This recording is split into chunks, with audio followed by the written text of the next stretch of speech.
In today's Health Watch, today is National Fentanyl Awareness Day for the Center for Disease Control and Prevention. They say it's an observance founded by people who have lost loved ones to the drug overdose crisis. So, however, overdose deaths are on the decline, which is good news, according to new data from the CDC. Overdose deaths went down almost 30% from November 2023 to November 2024. And joining me right now is Steve Carleton, Chief Clinical Officer at Porch Health. Thank you so much for being here. My pleasure. I feel like we talk about this a lot in the news, fentanyl overdoses and all sorts of terrible fentanyl news, but what are the goals of Fentanyl Awareness Day?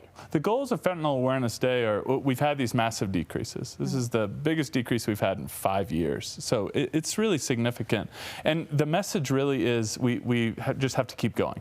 We have to continue to supply Narcan. We have to continue to push harm reduction strategies and quality treatment for people to see these numbers continue to drop. And it must be so wonderful in your business to see that these numbers are going down, because it feels like all we talk about is how it's just rampant everywhere. Yeah, I mean, when we're talking about the numbers through October 2024, we're talking over 300 people's lives, that's right? Incredible. That's a lot of lives saved in the span of 1 year. So it's pretty great. Yes, and how is Colorado following the national trend with fentanyl? We're just a little bit below sort of the national average. The national average was about 33%, and we were just over 28. So we're ticking along. We're doing great.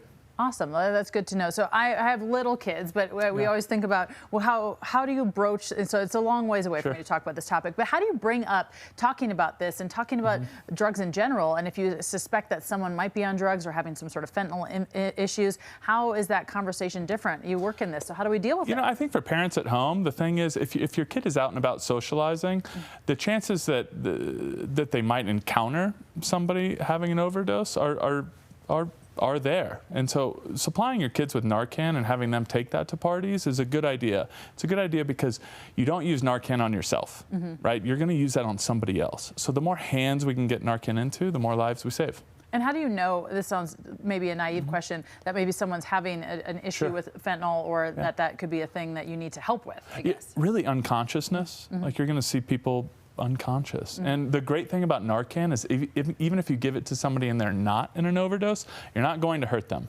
Okay. You should still take them to the hospital after you've administered Narcan, but you're not going to hurt them giving them that medication. And that is if something, maybe fentanyl's mixed in with something they're taking, and maybe they're recreationally using something, but this time it's different, and you might notice some changes. Exactly. We saw that story in Colorado at CU where we thought those students had overdosed on fentanyl, and really they were just really intoxicated. And you know, they used Narcan on them. It didn't hurt them. Okay, that's good to know. So how can we help with all of this? And then, of course, where can we get more information? I feel like this is such a hot topic right now. Porchlighthealth.com. We have a lot of information on our website. That's a great place to look. I think the biggest message is we just have to continue to reduce stigma around medications for addiction treatment as well. Medications for fentanyl addiction are the best treatment. That is the best outcomes we have. And so supporting people if they go on Suboxone is another great thing. Okay, and then this may, because I'm not as familiar with all of this, but if people don't just take fentanyl, do people take fentanyl directly, or is it that they're getting drugs where it's mixed in, or both? Well, you know, the drug supply is always changing. For a long time, it was counterfeit oxy pills, right? These pills that they were manufacturing to look like the real thing. Now there is straight fentanyl on the streets. And I think people using on the streets have gotten a little bit wiser about how they use this and sort of have a different level of respect for it. And so I think people are trying to do this in a less harmful, dangerous way. But it is still incredibly dangerous. Incredibly dangerous. Awesome. Well, Steve, thank you so much for being here and shedding a little bit of light on this, and we appreciate all the information. Head to cbscolorado.com for more information about all of this.